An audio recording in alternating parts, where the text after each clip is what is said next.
मैं यकीन के साथ कह सकती हूँ कि तुम्हारे पास जो तलवार है वो राजा वीरभद्र सिंह की है, जो 11th सेंचुरी में राज किया करते थे। अच्छा ठीक है, तो तुम्हें आखिर मुझसे क्या चाहिए? परेशान मत हो, मुझे तुमसे वो तलवार नहीं चाहिए। मुझे तो बस उस तलवार की कुछ फोटोज लेनी है। एक बार उस तलवार को अपने हाथों में लेकर देखना चाहती हूँ। अच्छा, तो ये सब तुम्हें कब करना है? रियली? अगर तुम अभी फ्री हो तो तुम मेरे एंटीक स्टोर आ सकते हो। मैं तुम्हें एड्रेस भेज देती हूँ। मैं तुम्हारा यही इंतजार करूंगी। आप कुछ समय के लिए शांत नहीं रह सकते थे? कितने दिनों बाद नक्श घर आया था, लेकिन नहीं, आपको आपके मुंह पर कंट्रोल कहां है? हुआ क्या है ये बताएगी? नक्श आज रात घर नहीं आ रहा है, सिर्फ आपकी वजह से। क्या जरूरत थी फालतू में वो सब बोलने की? ये तो अच्छी बात है। Mummy, enough is enough. करीब 1.5 घंटे बाद नक्श मिस जूली के बताए पते पर पहुंच गया था। देसाई एंटीक एम्पोरियम, जो सूरत शहर का सबसे बड़ा एंटीक स्टोर था। उस स्टोर में कई सदियों पुराने प्राइसलेस ट्रेजर्स मौजूद थे। नक्श उस स्टोर में एंटर करने ही वाला था कि तभी उस स्टोर के एक एम्प्लॉय ने नक्श को रोकते हुए कहा, हेलो, आप कौन हैं? आप इस तरह से स्टोर में एंटर नहीं कर सकते हैं। क्या आपको रूल्स नहीं पता? नक्श ने उस आदमी की छाती पर लगी नेम प्लेट देखते हुए कहा, अंकित दीक्षित। कौन से रूल्स? इस स्टोर में घुसने के केवल 2 ही तरीके हैं। पहला ये कि तुम्हारे पास स्पेशल इनविटेशन लेटर होना चाहिए, और दूसरा ये कि तुम किसी कीमती ट्रेजर को बेचने आए हो। तो बताओ, तुम कौन सी कैटेगरी से बिलोंग करते हो, फर्स्ट या सेकंड? मुझे मिस जूली का कॉल आया था और उन्होंने ही मुझे यहाँ आने का इनविटेशन दिया है। तुम तो इतने गरीब हो, ये पॉसिबल ही नहीं कि तुम जूली मैडम को जानते हो। ये सुनते ही नक्श के चेहरे के एक्सप्रेशंस पूरी तरह से बदल गए। उसने एक्सपेक्ट नहीं किया था कि एक स्टोर का एम्प्लॉय इतना एरोगेंट हो सकता है। निकलो यहाँ से, ये बोलते हुए अंकित ने नक्श को धक्का दिया। नक्श की तरफ से कोई रिएक्शन नहीं आया, लेकिन नक्श को धक्का देते हुए अंकित को एक जबरदस्त प्रेशर फील हुआ और 3 से 4 कदम तेजी से पीछे जाते हुए वो जमीन पर गिर गया। तुम्हारी ये हिम्मत कि तुम मुझे धक्का दोगे? सिक्योरिटी, सिक्योरिटी, कोई यहां में लूटने आया है। जल्द ही 2 सिक्योरिटी गार्ड्स वहां पहुंच गए। अरेस्ट करो इसे और पुलिस के हवाले कर दो।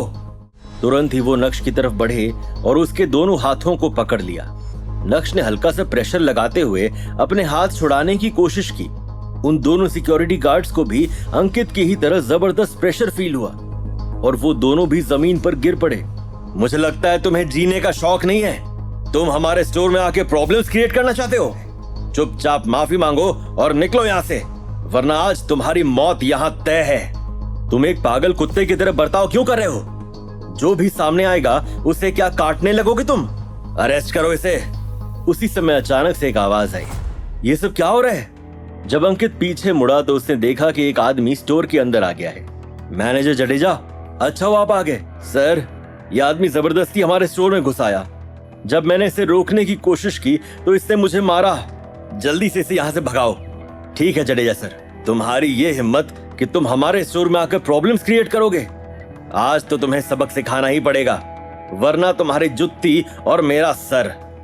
जैसे ही अंकित नक्श की ओर बढ़ा, वैसे ही नक्श ने एक जोरदार थप्पड़ से उसका स्वागत किया और एक ही थप्पड़ में उसका आधा चेहरा सूज गया। क्या तुम वाकई में जीना नहीं चाहते हो? नक्श इन लोगों के साथ अपना समय बर्बाद नहीं करना चाहता था। तुरंत ही नक्श ने अपना फोन निकाला और मिस जूली को कॉल किया। हेलो, अगर 2 मिनट के अंदर आप अपने स्टोर नहीं पहुंची तो मैं यहां से जा रहा हूं। नक्श ने मिस जूली को कुछ भी बोलने का मौका नहीं दिया और कॉल कट कर दिया। अब किसी को भी कॉल करने का कोई फायदा नहीं है। तुम चोर हो और अब अपनी कहानी पुलिस को ही सुनाना। अगर पुलिस से बचना चाहते हो तो हमसे माफी मांगो और 20 लाख का कॉम्पनसेशन देकर दफा हो जाओ यहाँ से, वरना हम तुम्हें चोरी के झूठे आरोप में फंसा देंगे। तभी मिस जूली भागते हुए अपने स्टोर में पहुंची।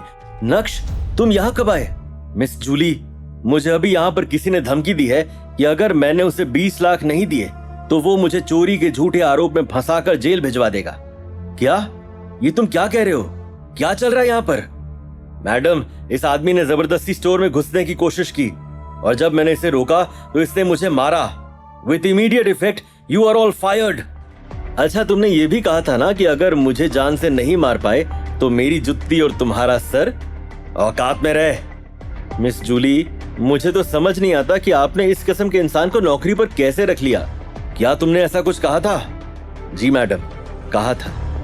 तो फिर तुम यहाँ पर खड़े खड़े कर क्या रहे हो? अंकित अंदर ही अंदर अभी भी गुस्से से जल रहा था, लेकिन अपनी नौकरी बचाने के लिए वो नक्श के साथ नीचे बैठा और अपना सर आगे करते हुए बोला, आई एम सॉरी सर, मुझसे गलती हो गई। ठीक है, माफ किया, लेकिन एक एडवाइस देता हूं, अगर तुम्हें कुत्ता बनने का इतना ही शौक है तो किसी के पालतू कुत्ते बनो। पागल कुत्ता बनकर कुछ हासिल नहीं कर पाओगे, लोग मार देंगे।